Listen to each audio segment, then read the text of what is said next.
مسألة تحريف القرآن عند ملال الإمامية مسألة شبه متفق عليها، ولكنهم يستخدمون التقية فيها، حتى خرج العلامة عندهم آية الله كمال الحيدري المرجع المعروف ناقلا قول محمد باقر المجلسي صاحب كتاب بحار الأنوار، ناقل قوله أن المجلسي نقل القول بتواتر القول بتحريف القرآن. فكما أن روايات الإمامة متواترة كما يزعمون عندهم، فإن روايات التحريف متواترة، ويجب على كل مسلم أن يعتقد بتحريف القرآن. فالمشاهد: وماذا يقول صاحب بحار الأنوار العلامة المجلسي في مرآة العقول؟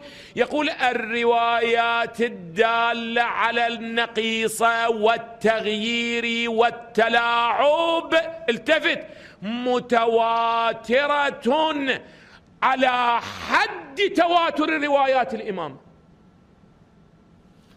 متواترة على حد تواتر روايات الإمامة. فأنت أيها الإمامي أمامك أمرين اثنين: إما أن تنكر روايات الإمامة المتواترة أيضا لأنها من الكذب، كما أن روايات التحريف لكتاب الله تبارك وتعالى من الكذب، وإما أن تعتقد بتحريف القرآن كما تعتقد بالإمامة.